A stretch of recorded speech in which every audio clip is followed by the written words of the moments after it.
Parliament തെരഞ്ഞെടുപ്പ് അതിന്റെ ഒരു ചൂടിലേക്ക് കടന്നിരിക്കുകയാണ്. ഈ തെരഞ്ഞെടുപ്പിന് വലിയ പ്രാധാന്യമുണ്ട്. കാരണം രാജ്യത്ത് ജനാധിപത്യം നിലനിൽക്കപ്പെടുമോ, ഇനിയും ഇതുപോലെ ഒരു തെരഞ്ഞെടുപ്പ് പ്രക്രിയയ്ക്ക് സാക്ഷ്യം വഹിക്കാൻ നമുക്ക് കഴിയുമോ എന്നുള്ള നിർണായകമായ ചോദ്യത്തിന് ഉത്തരം കണ്ടെത്തേണ്ട തെരഞ്ഞെടുപ്പാണിത്. കാരണം ജനാധിപത്യ സ്ഥാപനങ്ങളെയും ജനാധിപത്യ പ്രക്രിയയും ഒക്കെ നോക്കുകുത്തിയാക്കി എല്ലാ നിയന്ത്രണങ്ങളും കൈപ്പിടിയിൽ ഒതുക്കാൻ നടത്തുന്ന ശ്രമങ്ങൾക്ക് ഇടയിലാണ് ഈ തെരഞ്ഞെടുപ്പ് നടക്കുന്നത്.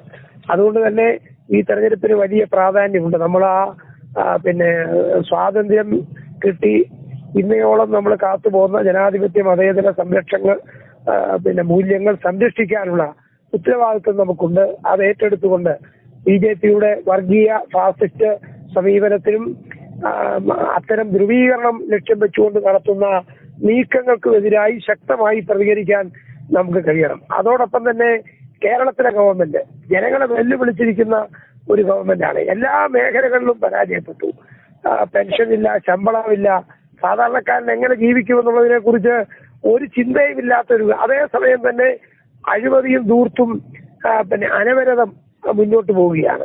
അപ്പൊ അത്തരം ഒരു ഗവൺമെന്റിന് കടിഞ്ഞാണിടാൻ കഴിഞ്ഞില്ലെങ്കിൽ പിന്നെ ഒരു ജനാധിപത്യ പ്രക്രിയ എന്ന് പറയുന്നതിന് എന്തർത്ഥമാണുള്ളത്, അതിലെന്ത് സത്തയാണ് അടങ്ങിയിരിക്കുന്നത്? അതുകൊണ്ട് ഈ രണ്ട് ഗവൺമെന്റുകൾക്കെതിരായ ജനവികാരം പ്രകടിപ്പിക്കുന്ന തെരഞ്ഞെടുപ്പായി ഇത് മാറണം. പാവപ്പെട്ടവന് ക്ഷേമ പെൻഷൻ കിട്ടിയിട്ട് 7 മാസം കഴിഞ്ഞിരിക്കുന്നു. എന്നിട്ട് തെരഞ്ഞെടുപ്പ് വന്നപ്പോ 1 മാസത്തെ കൊടുക്കുമെന്നാണ് പറഞ്ഞത്. മൂക്കിപ്പൊടി വലിക്കാനുള്ള കാശില്ല. അപ്പൊ ഇത്തരത്തിൽ ആളുകളെ പറ്റിക്കുകയാണ്. ഈ ക്ഷേമ പെൻഷൻ ലക്ഷ്യം വെച്ച് മരുന്ന് വാങ്ങാനും ദൈനംദിന ജീവിതം മുന്നോട്ട് പോകാനും ആഗ്രഹിച്ച് മഴ കാക്കുന്ന വേഴാമ്പലിനെ പോലെ ഈ ക്ഷേമ പെൻഷൻ കാത്തിരുന്ന പാവങ്ങളായ എത്രയോ ആളുകൾ മരണപ്പെട്ടു എന്നുള്ള യാഥാർത്ഥ്യം നമുക്ക് എല്ലാവർക്കും അറിയാം. ഇപ്പോഴും അത്തരത്തിലുള്ള ദുസ്ഥിതി അവരനുഭവിക്കുകയാണ്. അവർക്ക് ക്ഷേമ പെൻഷൻ കൊടുക്കുക. ഗവൺമെന്റ് എന്താ പറഞ്ഞത്? പെട്രോൾ 2 രൂപ സെസ് ഏർപ്പെടുത്തിയപ്പോൾ പറഞ്ഞത് ക്ഷേമ പെൻഷൻ കൊടുക്കാനാണെന്നാണ്. എന്നിട്ടാണ് ഈ ക്ഷേമ പെൻഷൻ മുടങ്ങിയിരിക്കുന്നത്. എന്നാൽ സെസ് പിൻവലിക്കുമോ? അപ്പം ധൂർത്തും അഴിമതിയും നടത്താൻ തോന്നിയ പോലെ ഓരോരോ വിഭാഗങ്ങളിൽ നിന്ന് ലഭിക്കുന്ന തുക അതനുസരിച്ച് വിനിയോഗിക്കേണ്ടതിന് പകരം അത് വ്യത്യസ്ത രീതിയിൽ ചെലവഴിച്ച് ധൂർത്തും അഴിമതിയും നടത്തുന്ന ഒരു ഗവൺമെന്റായി കേരളത്തിലെ ഗവൺമെന്റ് മാറിയിരിക്കുന്നു എന്നുള്ളതാണ് യാഥാർത്ഥ്യം. ശമ്പളം മുടങ്ങുന്ന സംഭവങ്ങൾ കേരളത്തിന്റെ ചരിത്രത്തിലാദ്യമാണ്. ഇതിന്റെയൊക്കെ ഉത്തരവാദി ആരാണ്? ഇപ്പോ പത്തനംതിട്ട പാർലമെന്റിൽ മത്സരിക്കുന്ന തോമസ് ഐസക്, പഴയ ധനകാര്യമന്ത്രി, കേരളത്തെ ഈ സാമ്പത്തിക കെടുതിയിലേക്ക് എത്തിച്ചതിന്റെ പൂർണ്ണ ഉത്തരവാദിത്വം അദ്ദേഹത്തിനുള്ളതാണ്. 57-ലെ EM ശങ്കരൻ നമ്പൂതിരിപ്പാടിന്റെ ഗവൺമെന്റ് മുതൽ 2016 മെയ്യിൽ അവസാനിച്ച ശ്രീ ഉമ്മൻചാണ്ടിയുടെ ഗവൺമെന്റ് വരെയുള്ള കേരളത്തിലെ 60 വർഷക്കാലത്തെ മാറി മാറി വന്ന ഗവൺമെന്റുകൾ ആകെ എടുത്ത കടം 1,38,00,000 കോടി രൂപ മാത്രമായിരുന്നു. എന്നാൽ ഒന്നാം പിണറായി സർക്കാരും രണ്ടാം പിണറായി സർക്കാരിന്റെ ഈ കാലയളവും കൂടി കഴിയുമ്പോൾ 4,4 ലക്ഷം കോടിയായി അത് വർദ്ധിച്ചിരിക്കുന്നു. ഇരട്ടിയിലധികമായ വർധനവ്. എന്ത് നേട്ടമാണ് കേരളത്തിന് സമ്മാനിച്ചത്? അതിന്റെ അനുസരിച്ചുള്ള എന്തെങ്കിലും ഒരു സൂചന, മാറ്റത്തിന്റെ സൂചന നമുക്ക് കാണാൻ കഴിയുമോ? ഒരു മാറ്റത്തിന്റെ സൂചനയുമില്ല. വികസന പ്രവർത്തനങ്ങൾ ആകെ താളം തെറ്റി.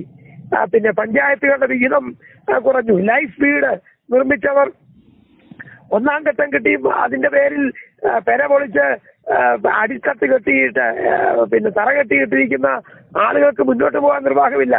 ചാർപ്പാളി വലിച്ചു കെട്ടി മഴയത്തും വെയിലത്തുമായി അവർ കഴിയുകയാണ്. എന്തൊരു ദുരിതമാണെന്ന് നമ്മൾ ആലോചിക്കണം. ആളുകൾക്ക് നിലവിൽ കയറിക്കിടക്കാനുണ്ടായിരുന്ന പരിമിത സൗകര്യങ്ങളോ ദുർബലമത ആയതോ ആയിക്കോട്ടെ, കയറിക്കിടക്കാനൊരു സൗകര്യം ഉണ്ടായിരുന്നത് പൊളിച്ച് ഈ വലിയ വാഗ്ദാനം നൽകി ആളുകളെ ആ നിലയിൽ ഇറക്കിയിട്ട് അവർക്ക് വീട് വെക്കാൻ കഴിയാത്ത സാഹചര്യം സൃഷ്ടിക്കുന്നു എന്ന് പറഞ്ഞാൽ എത്ര ദയനീയമായ ഒരു സ്ഥിതിയാണെന്ന് ആലോചിക്കുക. ഇതാണ് ഈ രംഗത്ത് ഏത് കാര്യമെടുത്ത് നോക്കിയാലും നമുക്ക് കാണാൻ കഴിയുന്ന കാര്യം അതാണ്. ക്രമസമാധാനം ആകെ തകർന്നു. സിദ്ധാർത്ഥന്റെ കൊലപാതകം മാത്രം നമ്മൾ എടുക്കുക. ഒരു കുട്ടിയെ 3 ദിവസം ഭക്ഷണം കൊടുക്കാതെ, വെള്ളം കൊടുക്കാതെ മൃഗീയമായി ഇഞ്ചിഞ്ചായി മർദ്ദിച്ചു. 2 ബെൽറ്റ് പൊട്ടുന്നവരെ അടിച്ചു. അതിനുശേഷം ഇലക്ട്രിക് വയറെടുത്ത് അടിച്ചു. അങ്ങനെ തല്ലിക്കൊന്നതിന് ശേഷം കെട്ടിത്തൂക്കി. എന്നിട്ടും അവരെ സംരക്ഷിക്കുകയാണ്.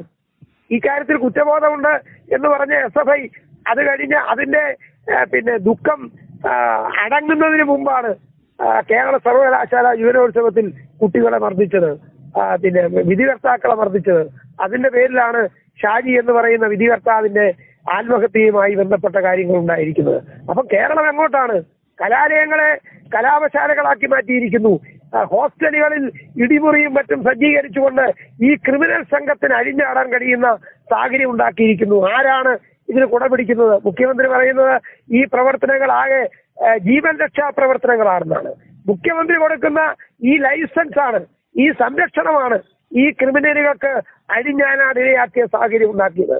ഇതിനൊക്കെ എതിരെ പ്രതികരിക്കാനുള്ള, ഇതിനൊക്കെ എതിരെ ശക്തമായ ജനവികാരം പ്രകടിപ്പിക്കാനുള്ള അവസരമായി നമുക്ക് ഈ തെരഞ്ഞെടുപ്പിനെ മാറ്റണം. അതാണ് ഈ തെരഞ്ഞെടുപ്പിന്റെ ഏറ്റവും വലിയ പ്രത്യേകത. പത്തനംതിട്ടയിൽ ശ്രീ ആന്റോ ആന്റണി ഈ തെരഞ്ഞെടുപ്പിൽ മത്സരിക്കുകയാണ്. കഴിഞ്ഞ 15 വർഷക്കാലം ജില്ലയുടെ ഈ നിയോജകമണ്ഡലത്തിന്റെ വികസനത്തിന് വേണ്ടി പൊതുവായ ജനാധിപത്യ ധ്വംസനങ്ങൾക്കെതിരായി, കരിനിയമങ്ങൾക്കെതിരായി പാർലമെന്റിൽ നടത്തിയ ജനാധിപത്യ അവകാശങ്ങൾ നിഷേധിച്ചുകൊണ്ട്, പാർലമെന്റിന്റെ അവകാശങ്ങൾ നിഷേധിച്ചുകൊണ്ട് നടത്തിയ നടപടികൾക്കെതിരെയൊക്കെ വീറോടെ ഉച്ചസ്വരത്തിൽ പോരാടിയ ആളാണ് ശ്രീ ആന്റോ ആന്റണി. അത്തരത്തിൽ അദ്ദേഹത്തിന്റെ വലിയ നേതൃത്വവും പിന്തുണയും ഈ കാര്യങ്ങളിലൊക്കെ ഉണ്ടായിട്ടുണ്ട്. ആന്റോ ആന്റണി വീണ്ടും ജനവിധി തേടുമ്പോൾ നിശ്ചയമായും ആന്റോ ആന്റണിയെ വിജയിപ്പിച്ചുകൊണ്ട് ഞാൻ നേരത്തെ സൂചിപ്പിച്ച ജനാധിപത്യ അവകാശങ്ങൾ സംരക്ഷിക്കാൻ, മതേതരത്വം സംരക്ഷിക്കാൻ, ജനവിരുദ്ധ സർക്കാരുകൾക്ക് മൂക്കുകയറിടാൻ, അവരുടെ കിരാത നടപടികൾക്ക് മറുപടി പറയാനുള്ള അവസരമായി ഈ തെരഞ്ഞെടുപ്പ് വിനിയോഗിക്കപ്പെടുമെന്ന കാര്യത്തിൽ യാതൊരു സംശയവുമില്ല.